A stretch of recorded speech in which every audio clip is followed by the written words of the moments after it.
Doctor Mohammad Yunus, আপনাকে আমাদের অনুষ্ঠানে স্বাগত জানাই। আমরা আমাদের সাথে আরো রয়েছেন সাবেক প্রধানমন্ত্রী শেখ হাসিনা, পরিস্থিতিতে বাংলাদেশের রাজনৈতিক মেরুকরণ, যারা ক্ষমতায় আছেন, যাদের অন্তর্বর্তীকালীন সরকার, তাদের সম্ভাবনা এবং ভবিষ্যৎ নিয়ে কথা বলার জন্য আজ আমাদের সঙ্গে রয়েছেন শেখ হাসিনা। আমি আপনার কাছ থেকে জানতে চাইবো যে আন্দোলনে শেখ হাসিনার পতন হলো, সেই আন্দোলন সম্পর্কে অন্তর্বর্তী সরকারের প্রধান উপদেষ্টা ডক্টর মোহাম্মদ ইউনূস যুক্তরাষ্ট্রে বিল ক্লিন্টনের উপস্থিতিতে একটা অনুষ্ঠানে বললেন যে এই আন্দোলন খুব পরিকল্পিতভাবে চালিয়ে নেওয়া হয়েছে, কিছুই হঠাৎ হয়নি। আমরা আপনার কাছে একটু জানতে চাইবো যে আপনার জ্ঞাতসারে কিংবা অজ্ঞাতে এই আন্দোলন কি শুরু থেকেই কোটার আড়ালে সরকার পতনের আন্দোলন ছিল? আক্রান্তটা শুরু হয়েছিল সেই 2022 সাল থেকেই। কিছুতে আমাকে ক্ষমতায় থাকতে দেবে না। আর বাংলাদেশ যখন উন্নত হয়ে গেছে, যারা এই সুদখোর ইউনূসের তো বহুদিনের লালায়িত স্বপ্ন, আর তার মদতদাতা আজকে এটা প্রমাণিত।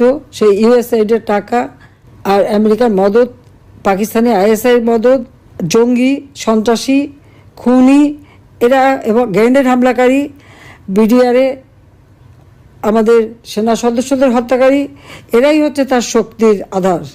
তাদেরকে নিয়েই তার পথ চলা, যা আজকে প্রমাণিত সত্য। এবং আমি আরেকটি খবর আপনাদের দিতে চাই, দুর্নীতি দমন কমিশনে ইউনূসের বিরুদ্ধে একটা মামলা হয়েছে। আর শ্রমিকদের অর্থ আত্মসাতের জন্য শ্রমিকদের করা মামলায় শ্রমিক আদালতে ইউনূস কিন্তু সাজাপ্রাপ্ত আসামি। সে কিন্তু একটা কনভিক্টেড আসামি, এবং সে চক্রান্ত করে, সন্ত্রাস করে, জঙ্গিবাদকে সহায় করে এবং অপপ্রচার চালিয়ে সে ক্ষমতাটা দখল করেছে। ক্ষমতা দখল করার সাথে সাথে কী করেছে, সে তার আগে থেকেও প্রচেষ্টা ছিল। ইউনূস সেন্টার নামে একটা জায়গা, আপনারা জানেন, গ্রামীণ ব্যাংকের একটা সম্পত্তি 11,000 স্কোয়ার ফিট বিনা পয়সা নিয়ে সেখানে তার ইউনূস সেন্টার, এবং এটা হচ্ছে একেবারে যত রকমের চক্রান্তের জায়গা। ইউনূস ক্ষমতায় যেয়ে কিন্তু নিজে ওই জায়গায় তার যে লোকরা বসা, তাদেরকে দিয়ে সারা বাংলাদেশে সার্ভে করার নামে লোক নিয়োগ দিয়েছে। ঢাকা জেলার জন্য 40 জন, আর তাছাড়া সারা বাংলাদেশের জন্য তার প্রায় 80 থেকে 100 জনের টিম। বিভিন্ন জেলায় জেলায় তাদের দায়িত্ব, যেখানে সিটি কর্পোরেশন বা পৌরসভা আছে সেই জায়গার জন্য বেশি করে লোক নিয়োগ, এবং ইউনিয়ন পর্যায় পর্যন্ত সে লোক নিয়োগ দিয়েছে, যাদেরকে সে টাকা দেয়। তাদের হাতে মোবাইল ফোন, একদম স্মার্টফোন, তাদের হাতে কম্পিউটার, এবং সমগ্র বাংলাদেশের সমস্ত তথ্য দিয়ে তারা পাঠায়। এই তথ্যের যে তথ্যগুলি সে সংগ্রহ করে যাচ্ছে, সেটা হচ্ছে আওয়ামী লীগের নেতারা কে বেশি জনপ্রিয়, অতীতে কে জনপ্রিয় ছিল, বা এমপি ছিল, বা চেয়ারম্যান ছিল, বা কি ছিল, বা ভবিষ্যতে কে হবে, আর বর্তমানেও কে আছে।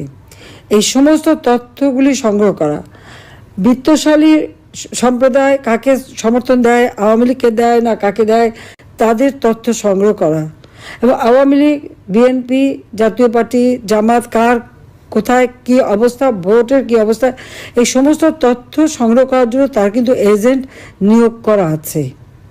এছাড়া সে যে বিশাল গুন্ডা বাহিনী পালে, 1000 মোটর সাইকেল তাদেরকে দেওয়া হয়েছে, এবং তাদের হাতে স্মার্টফোন, এবং কয়েকটা মাদ্রাসা, কিছু ইউনিভার্সিটি, 35টা কলেজ ইউনিভার্সিটির কিছু ছেলে মেয়েকে সে টাকা দিয়ে পেলে পুষে রাখে, এবং তাদেরকে দিয়ে যত অঘটনগুলি ঘটায়।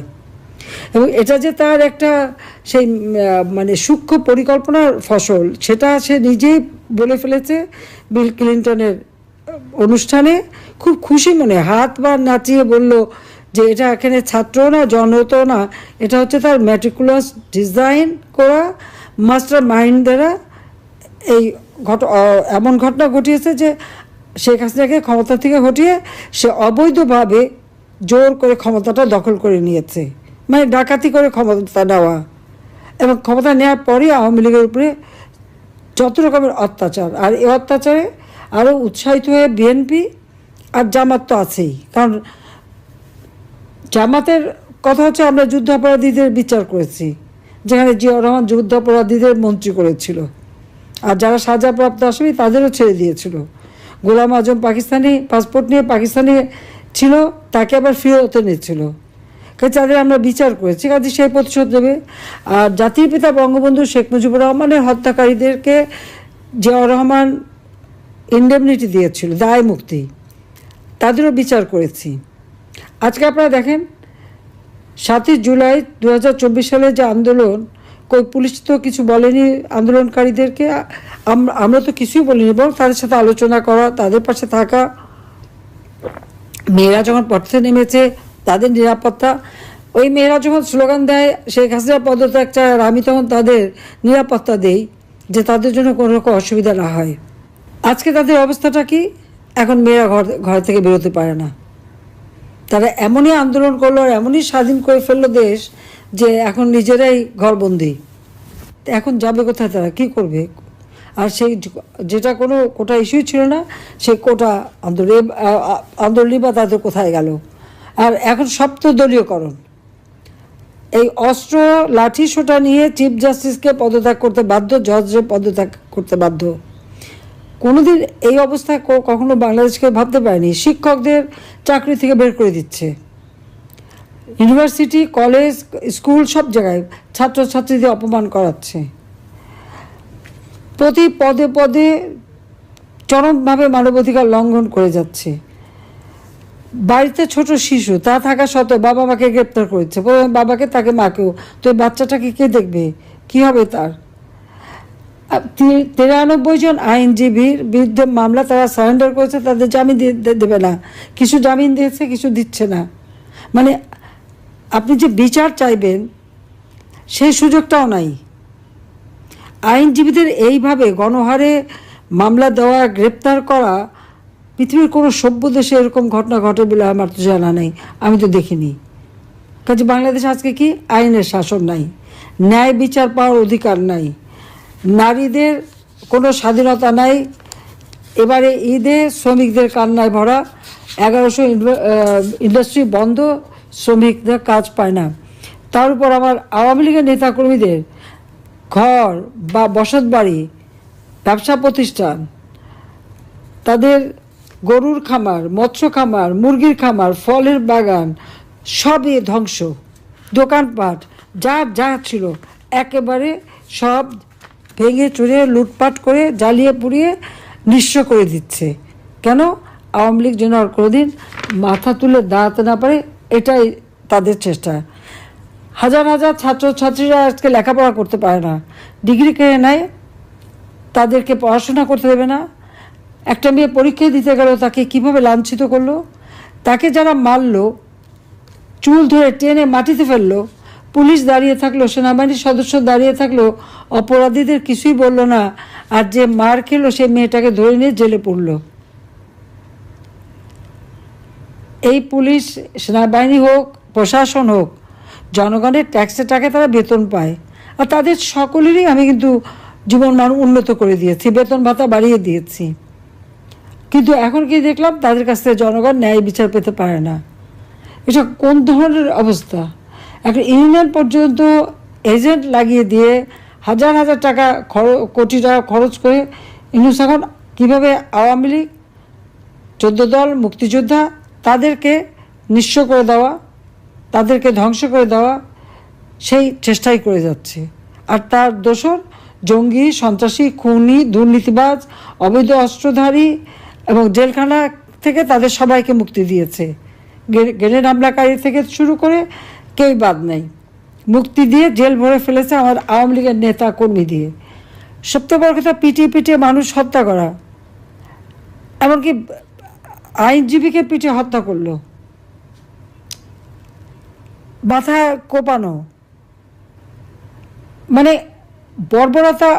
পাকিস্তান আর্মি গুলি করে মানুষ মারত, আর এরা এমনই বর্বর যে পিটিয়ে হত্যা, এমনকি অন্তঃসত্ত্বা নারী পুলিশ কনস্টেবলকেও ছাড়েনি। আর আমাদের মেয়েদের উপরে ইফতার বন্টন করতে, তাকেও, তার উপরেও জুলুম, তাকেও মেরে পাতা ফাটিয়ে দিয়েছে এবং কয়েকটা সেলাই পড়েছে। তো এইভাবে অত্যাচার, নির্যাতন তারা চালিয়েছে। আর মামলা দেওয়াতে তো আমার মনে হয়, আমি এ পর্যন্ত যত হিসাব, প্রায় 70,000 মামলা, আর এজাহারভুক্ত আর অজ্ঞাতনামা ধরলে প্রায় 4-5 লাখ হবে আসামি করে দিয়েছে। কারণ আমার বিরুদ্ধেই তো কতগুলি মামলা, 288টা মামলা, তারপর আর একটা দিয়েছে রাষ্ট্রদ্রোহী মামলা। আমি ইউনুসকে জিজ্ঞেস করি, রাষ্ট্রটা কার? আমার বাবা তার জীবনটা উৎসর্গ করেছে, আওয়ামী লীগের নেতাকর্মী তাদের জীবন উৎসর্গ করে এই দেশ স্বাধীন করেছে। আমি জনগণের নির্বাচিত প্রতিনিধি, জনগণ আমাকে ভোট দিয়েছে, পার্লামেন্টারি পার্টিতে আমি ভোট পেয়েছি, সমর্থন পেয়ে সরকার গঠন করেছি। সংবিধান মোতাবেক আমার প্রধানমন্ত্রিত্ব হচ্ছে বৈধ সাংবিধানিক। আর ইউনূস এই জঙ্গি সন্ত্রাসী তাদেরকে নিয়ে সূক্ষ্ম পরিকল্পনা করে সন্ত্রাস করে সে ক্ষমতা দখল করেছে। তার কোনো জনগণের ম্যান্ডেট নাই, সাংবিধানিক ভিত্তি নাই, আইনগত ভিত্তি নাই। আর সে দেয় আমার বিরুদ্ধে রাষ্ট্রদ্রোহী মামলা, যে রাষ্ট্রদ্রোহী কাজ করেছে। সংবিধানের 7 খ অনুযায়ী সেই হচ্ছে সবচেয়ে বড় অপরাধী, যে এইভাবে ক্ষমতা দখল করলে তার শাস্তি হবে, এবং ইনশাল্লাহ শাস্তি দেব, এতে কোনো সন্দেহ নেই। আজকে সমস্ত অর্থনীতিকে ধ্বংস করে দিয়েছে, প্রবৃদ্ধি কমে গেছে, মাথাপিছু আয় কমে গেছে, মানুষের কোনো দিনমজুররাও আজকে কাজ পায় না। আর ধর্ষণ, শিশু নারী ধর্ষণ, বাংলাদেশ যেন এখন ধর্ষণের স্বর্গরাজ্য, কিন্তু